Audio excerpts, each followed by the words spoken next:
Hello everybody, and welcome to our return to streaming for 2026. It's our first stream, and it is also our first stream of a brand new format, of which you will shortly see when our camera zooms. There we go. Welcome to our first ever community inbox stream, and thank you so much, Roger, for joining. I say joining, this was kind of your idea. So thank you for suggesting it and helping us facilitate. Thank you for having me. I ironed my T-shirt for this. Oh, well. So that's how you know I'm taking it seriously. And I bought the worst jumper possible for a camera. Yeah. So, between us, we've got there. This is all mostly new equipment. So over the last couple of months, we've torn this room apart and put it back together. Hopefully people can hear us a lot better. We know the last time they saw us was building Medieval 3, and we had lapel mics, and I wore a turtleneck, Pav had long hair, and Life had a scarf, so we were three worst possible people. So we're here, we're live. I apologise for any rust we're shaking off. It's been, a whole year since we last saw you. But this is our community inbox stream, which is a brand new kind of stream, never done this kind of thing before. I did realise as I named it, we do community hangouts, which are a very different vibe to what this is going to be. If we say things that turn out to be wrong, we will correct them, but the intent here is for us to be honest, to be live, and we may say things that come across differently, but we'll try and circle back. I am just finishing off my intro, and then I will ask you a question, Roger. The thing I want to call out is I can't see chat for the first time ever, which is terrifying, but we are going to be taking live questions. So I have a fantastic group outside of the room who are going through your questions. They're picking them out and they'll be filtering them through to me here. So you guys will be able to come in live. We've tried to gather questions that we think people are going to want to know. So make sure you listen to what we're saying and then what else you want to add in. But we have 36 questions that we've written and the sources for this. So obviously you opened up an inbox, which we'll go to in a second. But that is a source that we've taken and we've funneled into this stream, as you can tell by the name, Community Inbox, right? But we've also looked at the Discord server, at Reddit, at the forums. We've tried to find trends that we've seen, and now we're here, sitting here live, to pose these questions to you. I will say in advance, this is pretty much what you're going to be seeing for the next however long we chat. So if you want to just go onto another tab, play one of the Steam Next games, Wonderberg, I think was what I was playing last night. Fantastic. Eugenics. Yep. So Bunny Wise, it's actually my favourite game. I've not yet played Eugenics, but feel free to leave us on in the background. We'll be talking. There won't be anything exciting to see apart from our faces. We'll do the discussions on a game by game basis. So Warhammer 3. And then I think it's then Warhammer 40,000, and then Medieval 3, and then we'll talk about some of the older title stuff that you discussed. So there's something in here for everyone. Well, welcome to the stream, Roger. Thanks. Thank you for having me. Thank you everyone for bearing with. So players may recognise your name from those end of year messages. This may be the first time they've seen your face. Yeah. But underneath, even on the stream, you can see it. You're Total War Vice President. It's a very cool sounding title. But what does that mean? What do you do? Total Vice President of Total War, firstly, is a great title for LinkedIn, but it's a really bad title for just about everything else because I feel like it's incredibly overwhelming in terms of like what people take away, especially as I'm working here at Creative Assembly. But what it means is that I am accountable and responsible for everything Total War related. All of the games that we're working on, the DLC, all of it. If it went wrong, it's my fault. If it went well, it's the team's fault. And that's how it works. Oh, fantastic. And I think you've kind of helped to frame a little bit there of what we're going to be discussing today. So I spoke to the content creators and we looked at the community, and some of the questions that we had were very, very micro level of when are you going to buff hobgoblins? That's not really the kind of question we'll be looking at here today. We'll throw those questions to designers when we have them on. Totally. But this is going to be a bit more of the middle and bigger picture. Yeah, I would say that while I'm quite familiar with Total War, I'm not by any means the same level of expertise as our players are, who are far more informed than even many of us. So like really deep detail or lore related things that's more suited for other people, but I will try to answer everything that I can as transparently as I can, and almost certainly I'll screw this up somehow. I think that's what we do, right? We're learning here. We try and be honest, and we try and be transparent, and If things go slightly wrong, that just shows we are doing it live. So I'm going to ask you just a couple of quick fire questions. These are usually questions that when I do a Couch Commanders or a 25 Live, I'm asking them to the person next to me, but just so people can know a little bit more about you. So have you ever been on a stream before? Yes, the last time I was on a stream was on my last project in Moscow for a game show that's quite similar to Gamescom.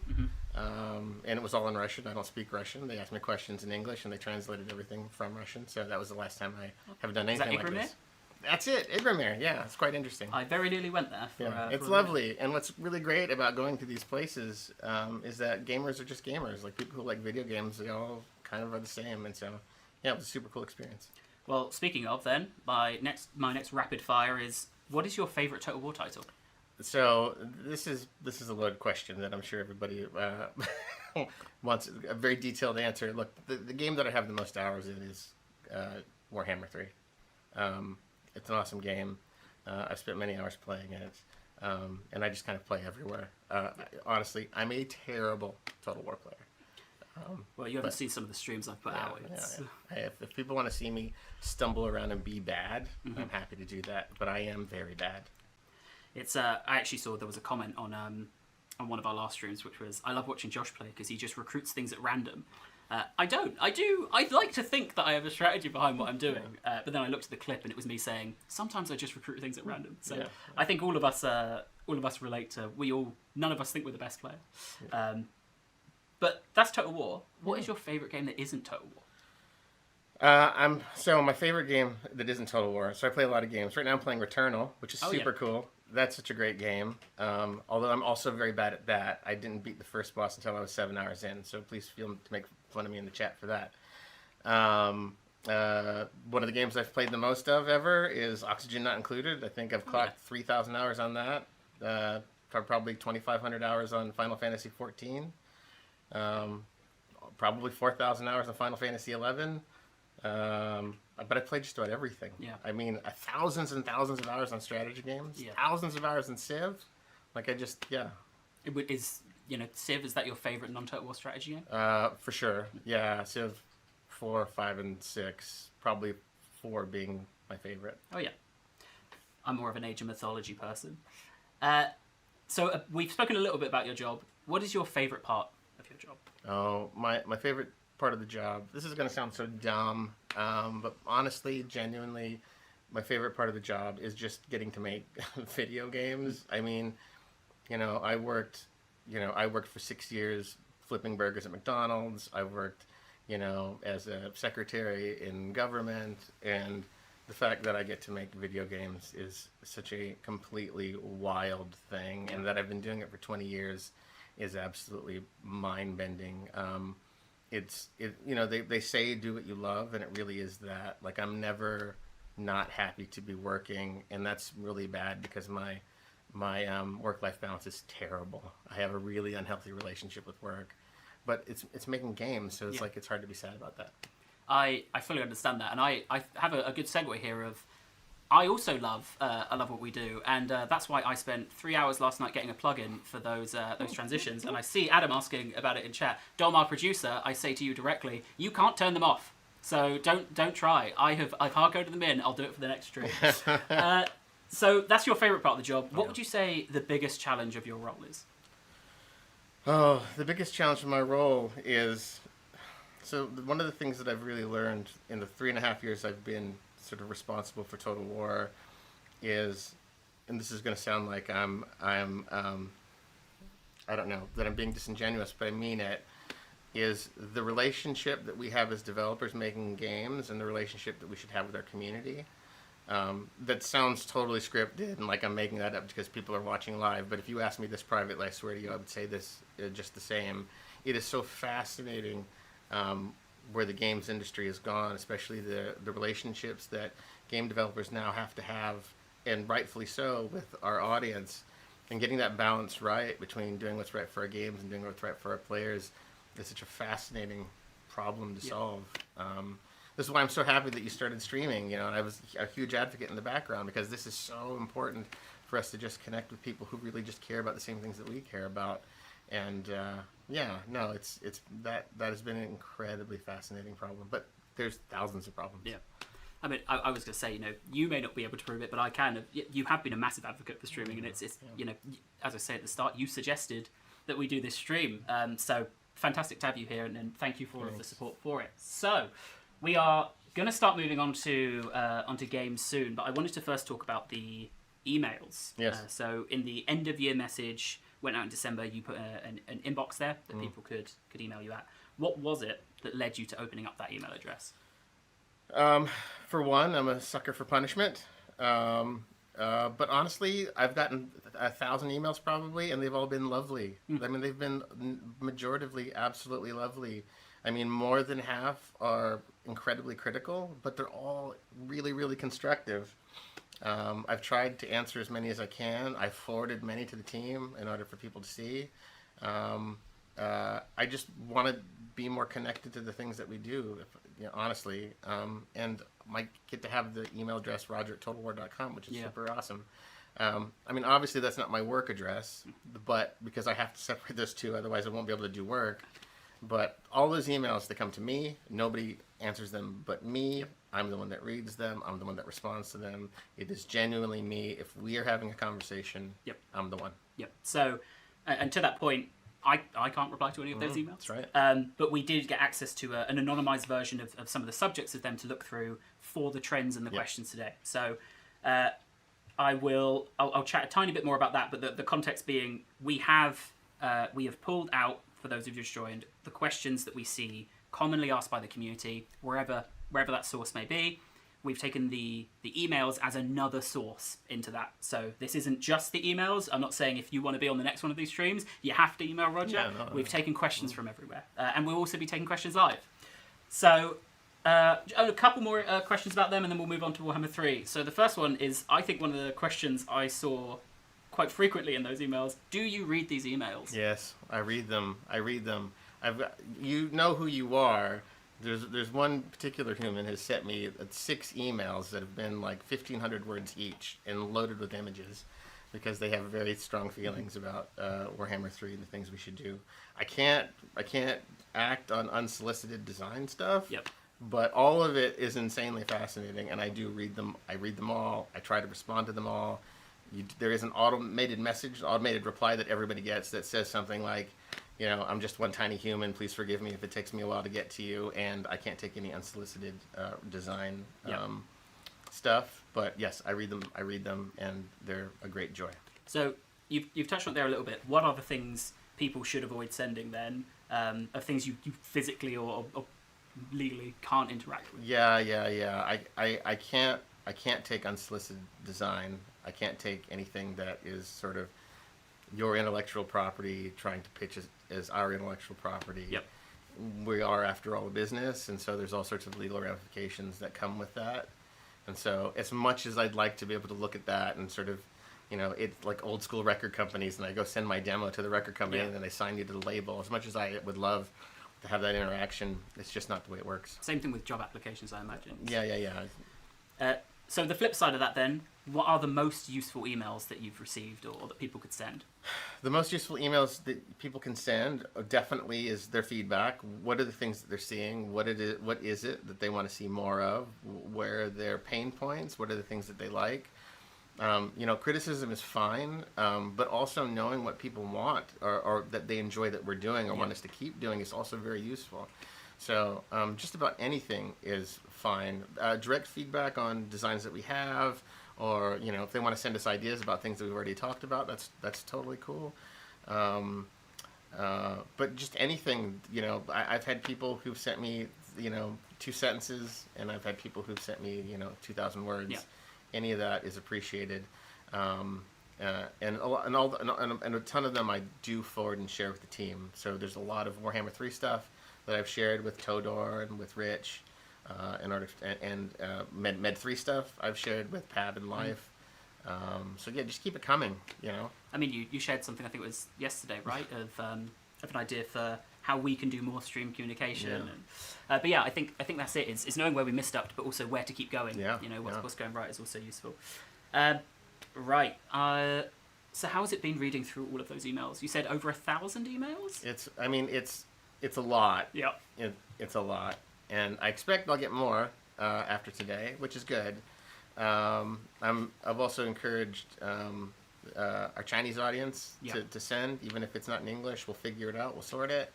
Yeah, how has it been? I mean, honestly, it's been heartwarming, if I'm honest.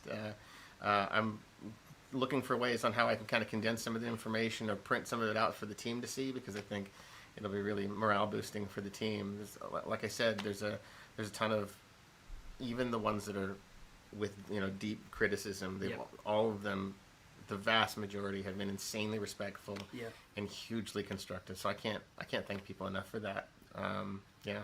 And the almost to your point there of, so we have taken trends from them and included them. We haven't taken any direct quotes because the people who sent you those emails didn't know that their question could be read out to. There's all sorts of like GDPR stuff that we have to follow because we're a business. So I'll ask you one more question I had, and then we're going to start moving into the ones that we've had from the community, and that is, so you've read all the emails. Are there any interesting trends that you've picked up on from those conversations? People care about 40K, Warhammer 3. And Med 3, our back catalog. People care about everything, which is really, really good. People are insanely passionate about the things that they're passionate about, which is the same as us, which is really, that's really affirming, when we know that we're going the right direction, because people are just as excited about certain things as we are. There recently, it has been sort of commentary on they wish we would speak more and talk more. And I've pushed back and asked, well, we do these streams and we do a lot of blogs. Where are we missing you? And it seems like we need to find different ways in order to allow people to maybe opt into email lists or something that allows people to more passively get the information rather than having to go to Reddit or Steam or Discord or our own channels. So we're going to explore that space, try to figure out how to get people the information that they want. I've finally downloaded Premiere Pro to try and see if we could do little snips of the streams of the pertinent information. I know it's a lot for people to sit down and watch an hour, so I completely agree. It's there's a lot we say. It's just making sure it gets to people, right? I mean, that's it. I mean, we're trying really, really hard to be as open and transparent as we can, and to some degree, I accept that maybe we'll never be able to do quite enough. But we're always going to try our hardest to do those things. But it would be really useful to hear from people where you get your information and where you would want to get the information, so that we can then figure out how to, because we want to come to you. Let's figure out how to get to you. You don't have to come to us. Where are you already looking? Yeah, right? exactly. So we do have one comment that's come through, and that is Awesome Lionsaurus, I believe, on Twitch. So please feed to them that they're doing great work and the Total War Warhammer series is greatly appreciated. Looking forward to Tiger Boys and Tiger Girls. So I guess a thanks to the devs who are working on this. Yeah, they're doing great work, and it's something that we're really excited about. I can't tell you about the matched animations with the tiger stuff, but it's really cool. Yeah, we've been seeing a lot this week. Yeah. So that kind of brings us to the end of our holistic Welcome Roger section. So I'm just going to do a recap for anyone who's joined in what we're doing here. So from here on, we're going to be working through the Total War projects, all the ones announced, all the stuff that we've spoken about, one by one, taking some of the questions that you guys have submitted, either through the inbox or through Reddit, Discord, the forums. Looking at the forums a few days ago, got quite a few from there as well. We found the trends of them. Yeah. We know that we're not going to answer absolutely everything everyone wants to know. We do have live Q&A, so we'll try and get some of those through. But we're going to start off with Warhammer 3. I'm going to check my notes as to where we go after that. We then move to Medieval 3, then Warhammer 40,000, and then we'll talk about some of the older title stuff that we discussed in the emails. And if I say anything I'm not supposed to, I expect our lovely devs, to run in and tackle me. I mean, these are boom mics now, so they can come in and shout, and it'll all be picked up. Fantastic. So we're going to start with Warhammer 3. Warhammer 3 is probably the chunkiest section. We got the most that we can really talk about there. So I've split this into subcategories. The first being the character pack. So we'll talk about that first. obviously, for those of you who haven't seen, we announced a character pack, a completely new format for us. I was meant to stick on this document exactly what the breakdown is of units and heroes and all of that, but people can find that themselves. We're not here to tell them about what to buy. My question for you then, and it's one that we saw people, I think, speculating at their own answers on, which is, why are we trying this new DLC format? Yeah, so, we know that there's a lot of stuff within the Warhammer Fantasy that people still want, and there's some things that may not have enough depth within them in order to form full factions. So that's one reason. Another reason is it's really important to me that we give players choice and try to get content and things to people as quickly as possible. I think this last year we really struggled with that. We wanted to release our last DLC in the summer. We didn't get to release it until the winter. So this was an opportunity for us to try to release something that's a little bit smaller but meaningful in a time frame that hopefully people would appreciate. Like all things that we've been doing, this is somewhat of an experiment. So if people like it, let us know. If they don't like it, let us know. We do this for you all, ultimately, and so it needs to feel like it's worth it. And we also wanted to make sure that we could do something that we would, the value of it, the cost of it, and the value of it would be commensurate with what we put into it.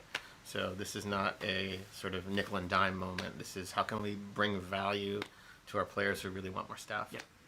That makes sense. And about that value and about the content of it, then, this is a question I think we got from, we saw people talking about it in, I think it was Lawmaster of Sotek's stream, which was, will these packs all have this exact number of units, heroes, lords, spells?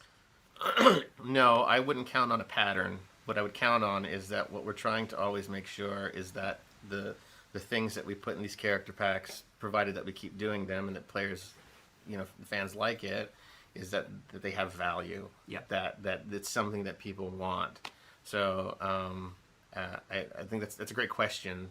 I don't want to box it into it and must be this shape. What I want it to be is it worthwhile? I think we saw people planning out what like a Bretonia pack of that would look like, trying to fit things into the format, right? I say we saw that as in the community. Community.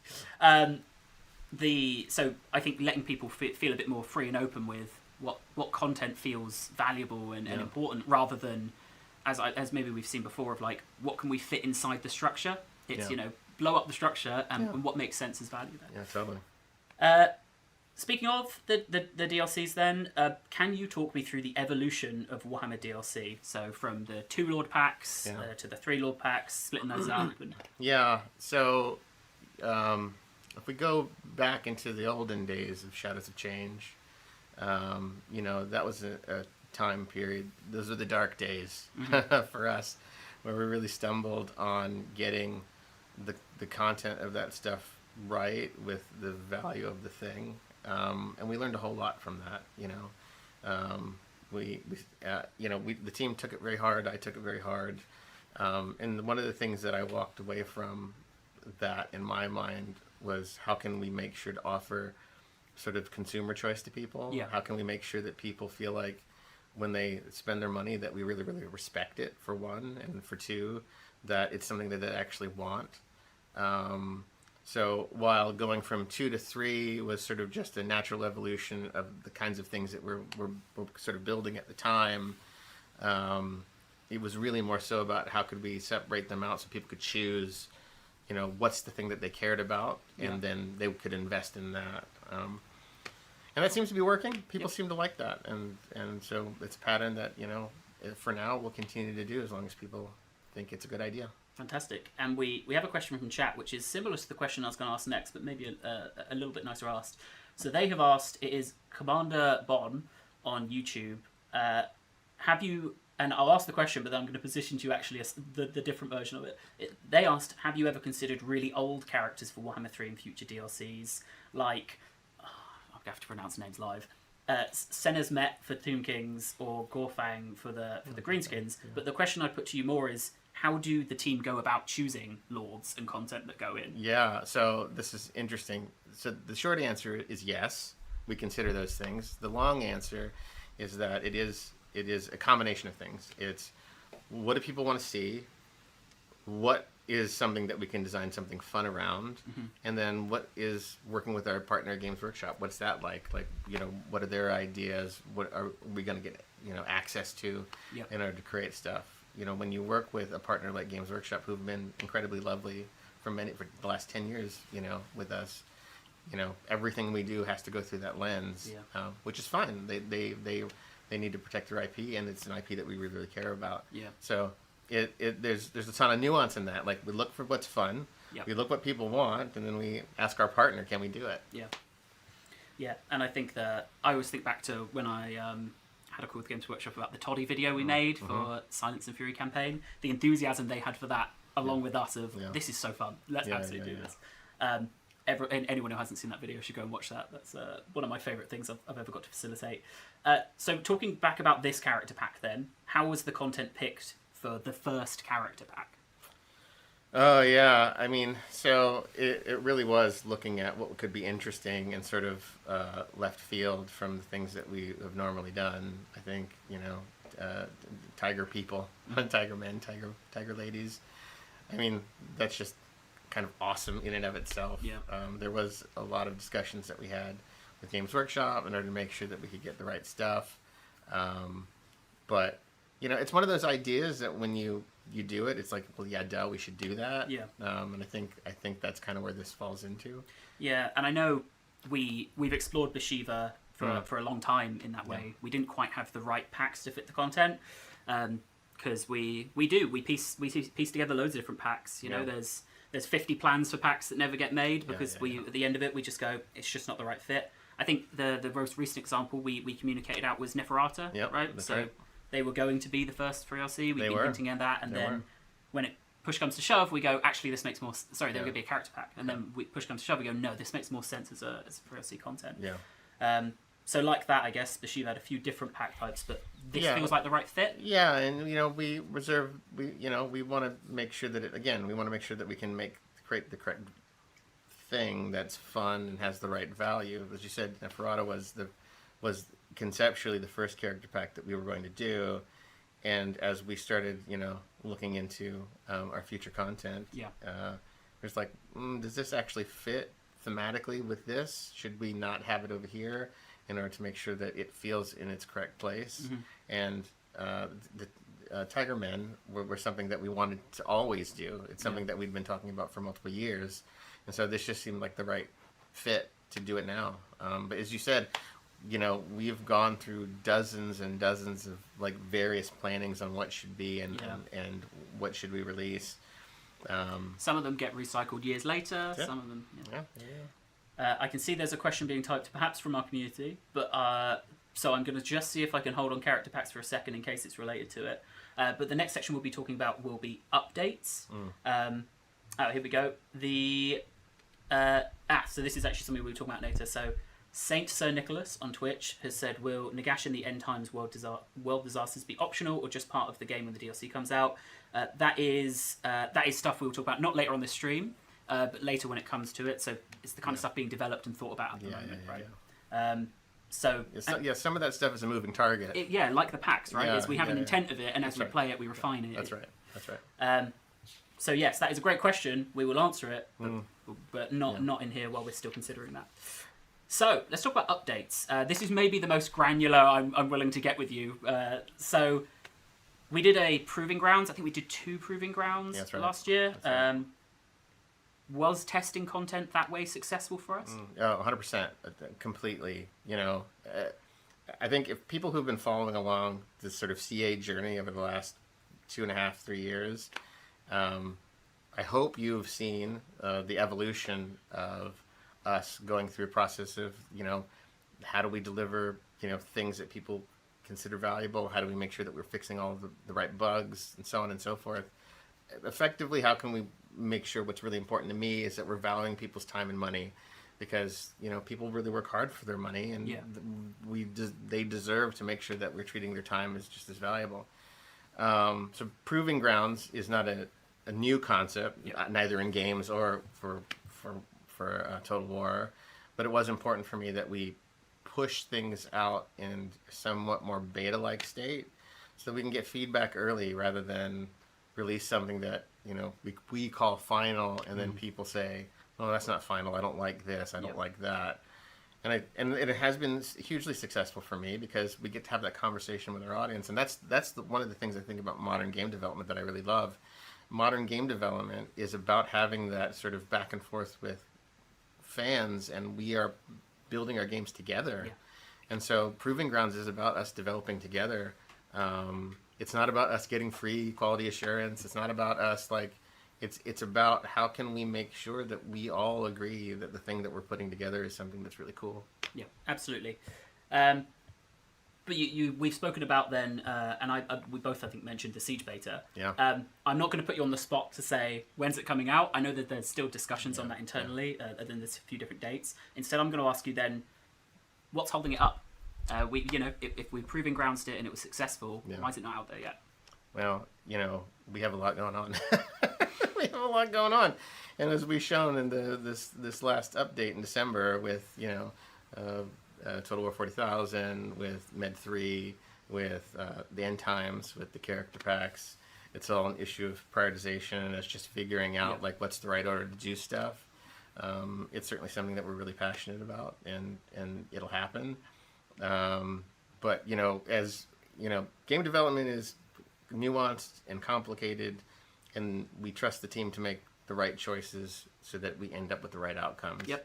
But we'll get there. Yeah, and from what I've seen as well from those discussions, it's a fundamental change. So it is disruptive. Yeah.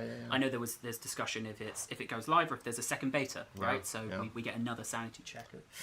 Because I think what we saw is people liked it, but there are also people who go, I like how the game is.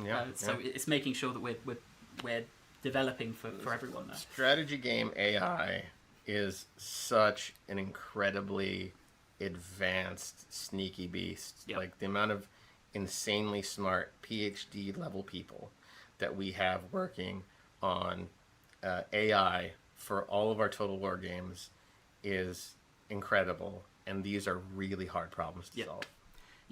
So for context for those watching, I have a monitor where I've got my the questions from chat that get filtered through. I've got just making sure we're live. I've got my notes. Roger has nothing. I don't know what I'm doing. He doesn't know what we're going to ask, what we're going to do. He has almost perfectly managed to get to what the next question's going to be. So AI. Oh, we're talking about AI. We are. AI passivity. Is that still on our radar? Yes, of course it is. Oh, AI is such an important part of playing Total War games. I mean, it's how you interact with the world and how the world interacts with you. The AI is about how do we make the player feel smart and make your decisions feel valuable. AI is such an important, critical part, if not like one of the most critical parts of the things that we do. Yes, these are incredibly important concepts that we're still working on, and as I said, they're such complicated problems. And we'll hopefully now be streaming again every week. So I know Steve's been doing, King Gobbo, has been doing a great job of trying to keep the community updated on what's changing, what's coming up there. Because I know there's been some really promising stuff being developed with AI and testing, but it's like Siege. It's such a fundamental part of the game. We should bring some of our AI engineers in here to talk about the work they do and really just talk about the science of it, because it is absolutely fascinating. I think that's one of the things we'd love to do with. We got, as you can see, new stream formats. We're not streaming off of a webcam anymore. That used to be a webcam. Now we've got cameras. But AI, I'd love to bring audio as well, and have the way Total War audio is layered is fascinating. So having more people to be able to talk about that would be fantastic. Right. What is the focus then this year for Warhammer 3? Focus for Warhammer 3? Well, for one, delivering end times and our first character pack both on time and good. Yep. That is the focus. Of course, we're fixing bugs and doing other patches as we've always done. We may or may not do another Proving Grounds. We may or may not do another beta of whatever variety. All of those things are kind of on the table, but our team is working so very hard trying to make sure that we land something that's really, really special. And I watch them and talk to them, and they're making really hard decisions. They're making really fun decisions. Yep. But that's where all their time and energy is being spent. Brilliant. And speaking of, either of the questions are very nicely ordered or you're perfectly sailing through, but we're going to talk about End Times a little bit. So how's End Times development going? It's going really well. I mean, look, there's challenges, right? I mean, so we're making a bunch of content, and some of the content we make we think is going to be really fun, and then we make it, and we're like, that's not fun at all, and we have to make adjustments and do also, like, we'll do veteran testing as an example in order to get insight from our audience, from our fans. So, but as a game development thing, I think it's going really, really well. I think the team is probably really stressed. Yeah. Because it's really important, and they really, really want to land this in a special way. And I'm committed, as the rest of the team is, to release it when it's good. Yeah. I think there's a couple of Lords in even a playable state now, so Yeah. that they're starting that iteration process, which is so fascinating to always see. As I just trust that what we release is going to be good at the end of the day. So I love seeing that loop of watching them kind of really spiral down that content. This is a question I get so much on stream, especially during Tides of Torment. We edit loads. It's a question that I was told you feel quite passionately about, so we'll see if that's the case. But could you clarify the working relationship between Sophia and Horsham on Warhammer DLCs? We are one team. There is no difference whether that you work in Sophia, you work in Horsham. We're all making Total War. We speak with a singular voice. There's no A team. There's no B team. We are firmly one team who have a multitude of interests and are all equally talented. I can't say that enough. That we say Sophia at all is really just to talk about the location. It's not to talk about them as being somewhere else. Our teams are all deeply integrated. Yep. And there are people from Horsham working over there. I think if there was any benefit to COVID, it is the fact that we as an industry learned how to work in a more remote sort of stature. And so our team's ability to work sort of across time zones in this way is perfectly natural for us. So we are one team. I completely agree. And what we've now done as well with Sophia on our side is we've sent them a bunch of streaming equipment. So hopefully we'll be able to have them on more as well, and show like the barriers. I think sometimes that people assume are there. They're not. We talk all the time. We're in shared meetings all the time. Yep. And hopefully they'll have webcams at 1080p with us as well. We go there. We've got Sophians that are in the office now that come visit us. I mean, I was sat on that couch 2 weeks ago talking to Todor and Milcher about our plans for streaming. There you go. End time stuff. So the last question I have specifically on the End Time section, and then we are moving to Medieval 3. So if there's any Warhammer 3 questions that haven't been filtered through, now is a good time as we're approaching the end of the section, and I'll ask the last question. That is, when are we going to see more of the End Times? Soon. TM. One of the things that I'm really passionate about, as you know, Josh, is how can we show more of our work and get it out there so that people can see the things that we're working on. I really love people's feedback. I really love their, how they view it and to get their opinions up front. When it comes to things like End Times, that does come with a few caveats because, again, we have a partner that we need to work with in order to make sure that's all, that everybody agrees on the sorts of stuff that we share. But, I'm eager for us to be as open and transparent about the things that we're working on as possible. So, soon. Fantastic. Mr. Producer, could you scroll down on my chat, please? You're going to have to go left and then down. No, down. And then you'll be on my screen. And then if you can scroll down on the chat, I can't get to the questions. You're okay to move on. There's a question. I can see it. I can't get to it. So you got to click the new messages. You've got to click new messages. You're on my monitor. Yeah. Go left. To left. Go left. Left. No, that's right. Your other left. I haven't got room to go left. Scroll down. Go down. And now just scroll. Just scroll. There you go. It TV. says you're okay to move on. Okay. That's what I said to you. It's live TV. Yeah, it is. So good. It is. Right, then we are going to talk about Medieval 3. If there are any other questions that get caught, we'll come back at the end. Yep. So, Medieval 3. We've announced it. Yeah, we did. And then we did a stream. We showed off of the intent of what we're doing. But my question to you is, and I think it was a question the community had a lot at the time. Yeah. Why did we announce at that stage of development? Yeah. Well, firstly, I want to say how proud I am of all the teams, but the Med 3 team particularly have really come through. And I think some of the streams that we've had are things that I believe CA has never done before. In terms of the things that we're showing, I know that people felt like, oh, we're just showing vaporware, but we showed, we all talked internally like, no, we got to show stuff that's in progress. We got to show the work that we're doing. The reason to show Med 3 is because it is one of the most important games that CA is shipping, and my massive concern about Med 3 is making sure that we can hit player expectations. So. After conversations with people internally, we decided and agreed that let's just go out there and talk about it. Let's get people involved. We have a really strong vision. We have an incredibly talented team. This is people who have wanted to work on Med 3 for a decade or more. Yeah. People who are highly educated in medieval history and so on. Like, this is an incredibly technical, hardcore team, frankly. So I couldn't be more excited for the work that they're doing, but none of that matters if we don't hit player expectations, if we don't hit the expectations that people have. Yes, and it's taking them on that journey, right? It's totally. Producer, you don't want to do that. Yeah. It's taking them on the journey, and it's being transparent. It's giving people a voice. But you're right, we have a vision, and it's showing them the vision, right? I saw there was I think it was on the forum, some discussion of, is this 1,000 cooks? It isn't. It's I'm going to try and make up an analogy on the spot. It's a head chef, right? And it's, here's what we're making. Come along with us. I got this question asked of me from Sega. Sega, who's our parent company, whom I love. Please keep me employed. They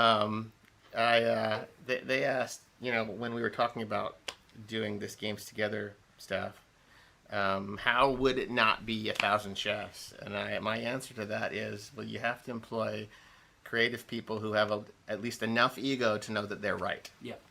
And I think that that's really true. Like, we're building this game with the community, of course, but we have to make an awesome game at the end of the day.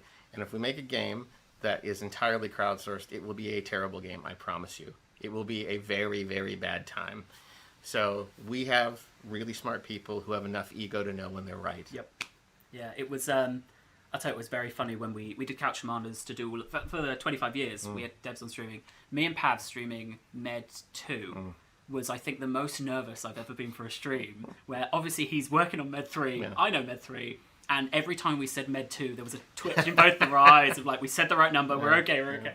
That's okay, I still say the code name, now that I don't have to. Do you know what, we've actually fantastically managed to not say, on the first Med 3 stream, I was like, we're going to end up saying it, let's we didn't, so which is okay. Second question for Med. Guess the code name in the chat. There will be a prize for whoever gets it right. How's best for people to get involved with development then? We want to take them on the journey. How do they get involved? Well, one, you check our website, because we do have open roles. that is the ultimate way in order to get involved. If you want to help us make Med 3, absolutely. Secondly, is you can join our forums. Our forums is where we take the most feedback with regards to Med 3. Yep. And it's where we have all of our conversations. We've intentionally used our forums as the epicenter of that, so we are not doing a whole lot of chatter about Med 3 on Reddit or other places, and if we do, we're probably pointing you back to our forums. So this is a game in pre-production. I said earlier that we want to come to you with all of our communication. I still mean that, but for this particular thing, you got to come to us. So if you want to get involved in Med 3, we would love to have you come join our forums. Yeah, we saw such a, and it's all public, so you can see it. But we saw such a great outpouring in the last Med 3 stream. We had questions up on the screen. People came in, they gave their answers. It was like 150 responses per question, right? People really care about this, and we love that. So I think that is something we'll be duplicating, which we'll talk about in a second.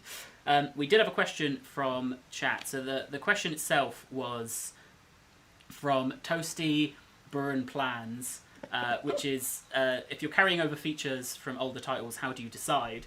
which I'd position to you as, what's it like to make a new Total War game like Med 3 when you're looking back at the history of features and titles that we've made? So this is interesting because this is sort of, I'm going to try not to get really jargon heavy. A lot of our old code is lost on like individual people's hard drives that are now destroyed, right? Back in the day, old CA was not necessarily a very big or organized company. I think we still have some code, but a lot of that stuff has just evolved and changed over time. Yeah. And so now we're in a new engine that we've talked about recently called Total War Next. When we look at old features, you know, the conversation first is, does the feature already exist? Maybe it doesn't, and if it doesn't, what's it going to take to rebuild it? Yeah. I think, you know, when the Med 3 team are looking at features from Med 3, they're looking at all they're looking at what people are really talking about, and what are the classics that they need to bring. What are the assumptions that people have about the features that just need to be there? Yeah. You know, like the re-release of Elder Scrolls. Like, I didn't realize there wasn't a sprint. Yeah. Yeah. I had no idea there wasn't a sprint. I just thought I remembered there always being a sprint. Yeah. What are those features for Med that people just assume need to be there? Yeah. That's the other consideration that we have to parse. I have a follow-up question that isn't from chat. It's just from me. Yeah, go for it. Which is, what does it take to make the decision to build a new engine? Oh yeah. So, all right. So, making a game is a gargantuan effort. The way that we've sort of made games before is that we'd make a game and we would say, oh, this game is going to be based on this game. We're going to take this engine and we're going to modify it in order to make this other game. And what happens is we get all of these dead ends where people are like, well, you have weather stuff here, but you don't have weather stuff here. That doesn't make sense. I think if you play, I'm making a big assumption here. If you play any of the Dark Souls games, Elden Ring and so on, to me, they're clearly and have been living in the same engine for like the entire time. And so what we've done most recently is we have, and by recent I mean the last 3 to 4 years, we have come together to say this is what a Total War engine is, and all of our games here forward will always inherit from that engine. And the benefit of that is that we should see that all of our games will be able to inherit all of the features from all of the games from this engine going forward. It doesn't mean that we need to go back in time and figure out features that we need to bring forward. Yeah. But our engine is going to be so much better for the future, and that way we don't have to miss those really critical features that people are like, why is it in that game and not in that game? I get you. So, you know, the one off the top of my head, something like co-op campaigns in Warhammer 3 that aren't then in Pharaoh, That's right? That's right. So, and I speak with no experience, but it sounds like then the difference is, instead of an engine being kind of bespokely kind of branched for a game, it's that those things become toggles. Well, right? so that's an interesting point, because the dev team, I'm sorry, Georgi and I think they're whoever watching else. downstairs. Yeah, sorry. But I believe Warhammer 3 was obviously inherited Warhammer 2, and Pharaoh inherited Warhammer 2, and they both have very different feature sets, because they went and they developed these things, but never the two shall meet. So that's what we're fixing. Cool. There was another follow-up question here, which was, what are some of the new systems you're thinking about are going to include in Med 3, which isn't a question for you, because it's more of a, we're going to be showing that, and we're going to be talking about that. So where can that person, defective 4545, where will they be able to find that information? Yeah, you should. So we're going to be streaming. The team is incredibly excited to be streaming and talking about the things that they're working on, and our forums, which is where to go. So yeah, stay tuned, because we are going to talk about it. Yep. So, another question as well. I'll try and send an email asking about the soundtrack. So, you know, if it will be Jeff Van Dyke for Medieval 3, and just praise for the music in Medieval 2. Ooh, that's a good question. I should know the answer to that. That's well, maybe I think next time. Yeah. I would. I don't want to misquote, but I will say this: Jeff is a friend of the studio. He's somebody that we really want to work with, and so if you're watching, we're not already talking, please reach out.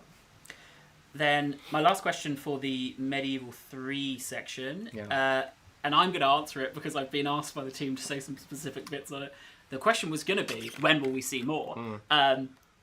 the answer to that is next Thursday. So there you go. This is Community Inbox Rally Point. Next Thursday we'll be doing Rally Point, and I'm not going to say the title of it because there's a blog going out next week where they want to kind of announce what we're doing. All right. I will say it is. If you're thinking, it'll just be another iteration from what we saw last time. No, it's going to be something completely different to show you, to get your feedback on. Yeah. I have it written there, but they've asked me not to say it because they want to explore it in the blog and be able right. to announce it there. But it's super exciting. Okay. Really excited to be able to show that off next week. I don't know it, so I can't. Oh, that's good. I can't screw this up and accidentally say it. But yes, I saw a build earlier today of some of the stuff they want to show off, and the hope is as well. So last time it was really just what can we do with what we have, but now we've redone the room and we've got a bit more equipment. What's really cool is for these streams, the question is now what do we want to do? Yeah. So last time, if you tuned in, we just had the build up, and it was me trying desperately to remember to just pan around every now and then. Next time you'll come in and it should be Life, I think, sat there playing. Yeah. So he can play there. Me and Pav will be able to see it, but he will be able to bring up like video files if he wants to of stuff that he's recorded beforehand, art and all of that. So hopefully we'll also be able to step up the format of that and show more of what we want rather than just what we can. Yeah, we're investing a ton of money in the streaming project. This is a massive endeavor for us that we really believe in. So, thank you. As I say, you got 3 camera angles. I mean, there you go. It was literally a webcam mounted on a tripod last time. Borrow one of these to take a picture of my miniatures for Instagram. But we're investing in this because we really care about it. We think this is a really important way to reach out and talk to our audience. So and thank you for spearheading it. Honestly. It's not just me, right? There's all the people feeding behind the scenes. We've got Dom sat there. Me and Dom, honestly, for the last 2 months, the cables we've had to wrest out of this room and shove back in, and then realise the number of HDMI cables that didn't work. It took us maybe an hour to work out that cable didn't work. So that is our Medieval 3 section. If there's any other questions about it, we can maybe come back to those at the end. I'm conscious of time. I don't want to take you too long. The next section then is Warhammer 40,000. Yeah. How's development going? Wonderful. So I'm a massive 40K fan, and that was one of the big impetuses I had for coming to work at CA, because they told me that this was the thing that we were working on. Mm-hmm. So right now I am sat deep in the trenches with the team, and we are working shoulder to shoulder, busting butt in order to get this out here. In fact, I'm not cutting my hair or shaving my beard until we ship. So when the next time we do one of these, which I think we're going to do in a few months, I should look even more disheveled, both from stress and from just life happening. But honestly, I couldn't be more excited. It's going really well. I think there was a more of like a studio-wide playtest as well. Which was really fun. I managed to jump in, played some battles. I think the thing that I found, like the wow thing for me, that I went and spoke to a designer about today was they've called it ambient units. I just called it like, this is real, of going into a battle, and there was already like a little skirmish going on when I pressed start battle of like, orcs and fighting, and the correct thing for me to do would have been to sit back and have my lines, but I rushed to go save my little allies, of course. And I lost so many more units than I used to. But it's that kind of thing that they're exploring at the moment, which may or may not make it. But exploring, making that world living is really cool. It's an incredible. It's already an incredible IP and an incredible game, and I'm having so much fun as the team is. But we're really working hard. And we have so many people here who absolutely love the IP. Oh yeah. It's so funny having a floor where there's people who are reading like the most hardcore history book, and then sat opposite them is someone like holding up a model, and it's like you are the exact same love of your 2 different flavors, right? Do we have space battles? Do we have space battles? Well, I'd say that it is very lore appropriate. Mm-hmm. Do we have space battles? Let me say this. Space battles is something that I want, something that the teams want. Is it going to be there for launch? Maybe not. I think we've got a lot of new stuff that we're working on that we're trying to get there, to get in the game. maybe it makes it, maybe it doesn't. It will definitely be there eventually. Yeah. When is a big question, but I think there's going to be a lot of stuff that people want. Yeah. Because 40, I've read like 40 books, and that's not even scratching the surface. That's half of the Horus Heresy. I mean, it's right. So it's just trying to get everything that's lore centric is going to be really tough. But what we are excited to do is to show our work and talk about it. This summer we're gonna we are planning on doing a very public dive into some of our campaign work. Yep. And I definitely want us to find a moment in the relative future on how we can show more of our battles, maybe even stream them. Yeah. So expect more information for sure. Yeah. I know people really want space battles. I do too. But I think we see a lot of that debate back and forth across our community of how are they going to make the game feel Total War, and those foundational elements are the most important bit to get right first, right? That's so right. real-time space battles will be fantastic, but they're only fantastic in addition to an already incredible Total War experience. Well, this is kind of I'm glad you said that, because this is sort of the center of the argument about a lot of these things. If the foundation, if the structure of our game isn't really fun all by itself, then the additions are almost irrelevant. Yeah. So, we have really fun stuff that are in the game now. We have stuff in the game that aren't fun at all. Yeah. We're working through that. That's game development. That's how it goes. And at the moment, space battles is not the focus. The focus is making sure that we're going to get something that's awesome. And I know that even if and I'd say most likely there aren't real-time space battles there is still a look at how to represent ship warfare itself. If it's not a real-time. I mean, the game feels like you're in space. Yep. So there's no doubt about that. The game feels like you are roaming the galaxy and coming out of the warp and doing all the fun stuff that is both awesome and horrifying in the 40K universe. You've so we only have one question left on it. The spin on it, I guess, is it was going to be when will we see more? So maybe a recap of what you said there. So I'm working with you and with others to get us streaming some of our battles as soon as we reasonably can. I'd love to do it tomorrow, but the world doesn't work that way. I've got my transitions ready. Yeah, I've got tons of stakeholders that I need to work through, but we're really excited to talk about that.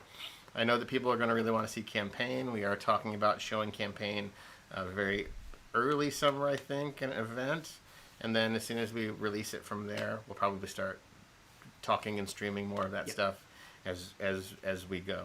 So there's some marketing things that we have to do because we're still a business and we need to do those things, but I am itching to show as much stuff as we can, and I have very smart people around me who are wrestling me to the ground to not do all the things that I want to do. So I promise that we'll keep having those internal fights to get the information out there. Fantastic. We do have a question from chat, which is I'm going to just use it to segue into our next session. Because they're saying it's Trebor797. It's in your thank you message at the end of 2025. It sounded like the old titles will get some love and even updates again. Is this true, and is there something specific planned? Yeah. So I'm going to use that just to segue into our older titles and say that will be asked. The first question I do have for this section is, will the new mod manager be extended to games other than Warhammer 3? That's the plan. The plan is to get it everywhere, so that there's unity all over the place. I mean, I wouldn't be surprised if there are some of our older games where that's not possible, again, because of sort of the code problems that I talked about earlier. But I think for all the titles that people really care about, we should be able to make that happen. Fantastic. Then for Trebor's question, are we going back to our older titles, and what inspired that decision? Yeah, 100%. So, interesting fact about the people who play our games, about as many people play in a month Warhammer 3 as play our entire back catalog. There are more people playing Med 2 now than at launch. Mm-hmm. I know the Attila mod with Lord of the Rings is super popular, and we see that. We see it. We're looking at it. We have our own chats about that internally. So it's crazy to me as a human being that we don't take a look at our back catalog and figure out how to make sure that it's fit for future purpose. Yeah. How do we make sure that it's a game. Our games, can survive the future and future hardware and those sorts of things. On top of that, because we have such a dedicated base of people who are in those games, how do we fix just some of the simple bugs that people really want fixed that that we're not? And again, I come back to the fact that we are a business, and so these are things that we have to sort out, like how do we pay for it, and how do we do this? And that's what we're trying to figure out, is how do we pay for it? Because it is something that, for me, is really, really important that we do, because people love those games. So we are looking at games now. We do have an internal sort of strategy that we're working on about the games that we want to sort of address at first, and we have stages in which we're going to start addressing more and more stuff. Games that we are talking about, I'm not making any promises, just games that we're talking about are games like Rome 2 or Shogun 2. But again, those are just talking. Yeah. It's just talking.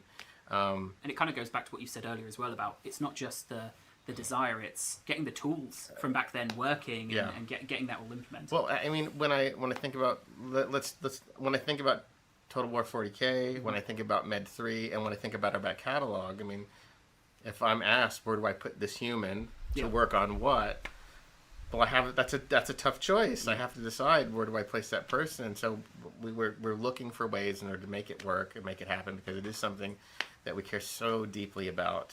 But it's going to take time. Yep.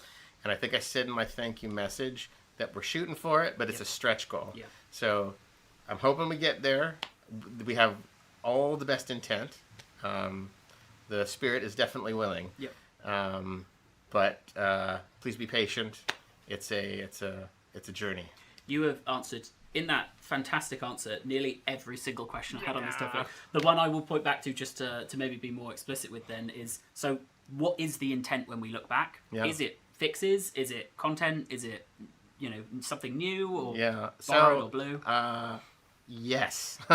All of the above. Like, I think fixes are definitely at a priority in the stack of things that we need to do. We know that there are performance issues in games like Attila and Rome and so on and so forth that people would love us to fix. We know that there's some issues in 3K that people would like for us to fix as well, and we would like to fix them. That is something that we want to actively do. We also know that there's probably some really low-hanging fruit that we could, add some more content that makes our games just a little more interesting or refreshes it just a little bit. So it is a little bit of all of that stuff, but I can't spoil it, because it really is all of this planning is incredibly wet paint. A lot of dependencies. There's so many dependencies. There's lots of internal conversations, with our partners at Sega, with my boss, and so on and so forth. So it's not as easy as just go do it. Yeah. I want to do it. We're going to figure out how to make it happen. I have a question for you then, just as we, I think, start to approach our wrap up. From Bart Kid, maybe? What do you think about keeping games alive longer, creating great foundations and releasing content for 10 years with new factions and content? So I am personally in love with that.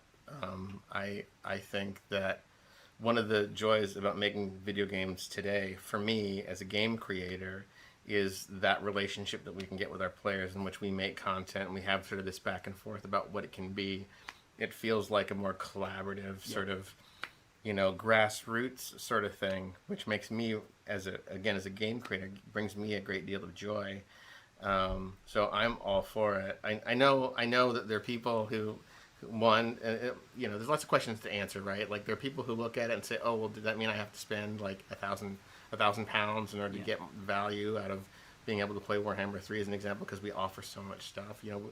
We have to find that balance where anybody can join at any time and it still be fun without having necessarily the overwhelming option of choice. But I do think there's a lot of people who want that choice, and I certainly do. I like variety. And so I think, that's something that we're going to keep fighting for. Yeah. I'd say that not every game is that. Yeah. Not every game is or should be that, and we need to be smart about which games are. I would say that Warhammer 40,000 is a 30-year franchise with thousands of books, of which I can't stop reading. Yep. So probably that game is. But some games probably not. Then I'm going to throw to a couple of questions from chat. It may just be the one, and then we will we'll start to wrap this up.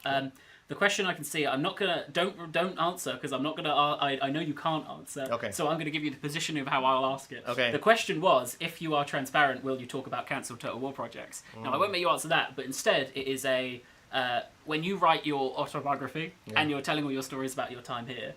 Obviously, not all games make it. Not all ideas make it. That's right. How much more do you appreciate than the ones that do?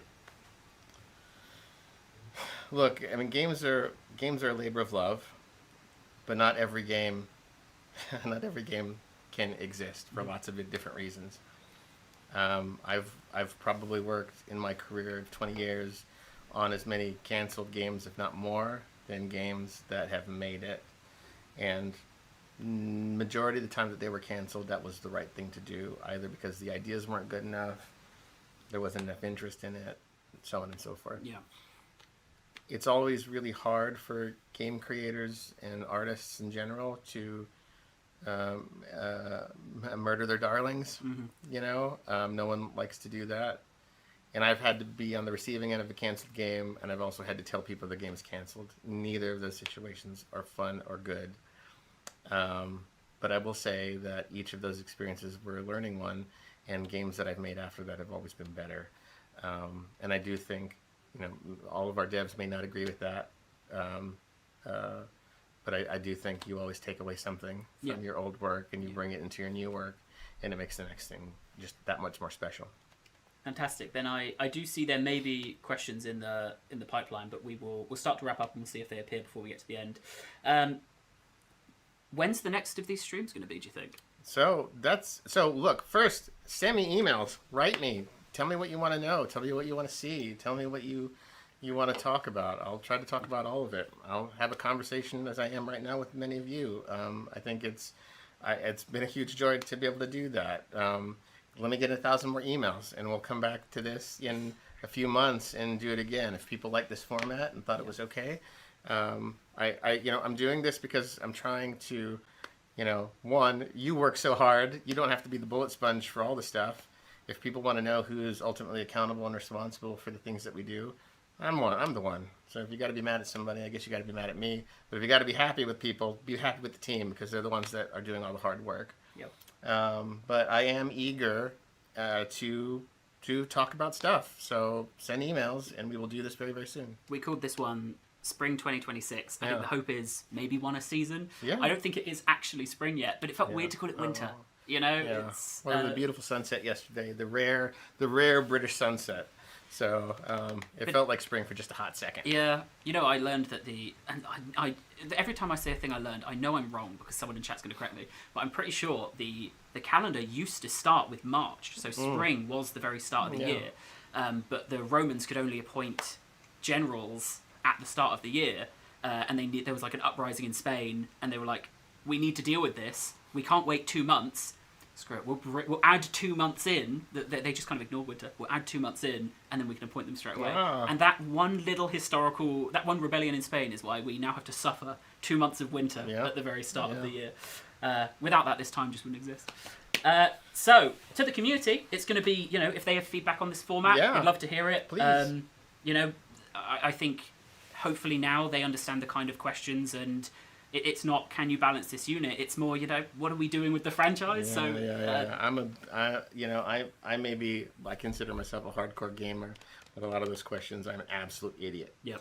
I'm not the right person to ask. I'd say, if they ask me the details of how some of the calculations work, I just look at the bars. And I just don't want to be that meme video that's going around with the McDonald's CEO where he's pretending to eat his lunch, but he clearly doesn't like McDonald's. I actually do like Total War, even if I can't explain all to the same granularity. I'm not the McDonald's CEO. I'm an actual gamer who likes playing games. Playing Dark Souls, you've got to be. Then I'll start wrapping up. So thank you so much. Thank you. People can email you at Roger@totalwar.com, which is one of the coolest email addresses ever. ROGER. Yes. And you'll be able to find that. We'll probably put it up somewhere. Please. But you'll also be able to find that in the end of the year message. As a reminder, a lot of the questions you heard today, I think pretty much all of them were all themes from those emails, from Discord, from our forums, from Reddit. So thank you to everyone who's asked those questions and cares so much about our franchise that we're able to take that kind of stuff.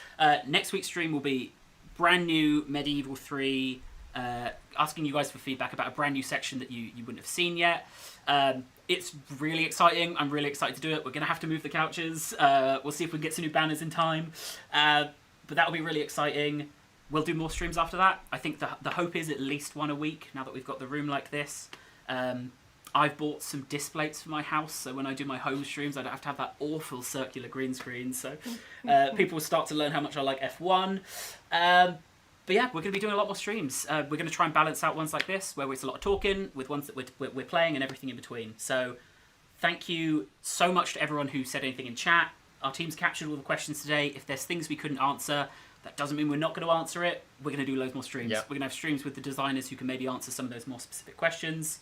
So follow us here. This is being streamed out to the main Total War channel.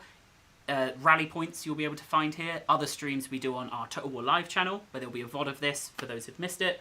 But otherwise, that's everything I've got to say. Thank you everyone for tuning in. We really appreciate it. Let us know if you want to see more of these. And again, thank you so much, Roger, for suggesting this. Thank you everybody. Thanks so much.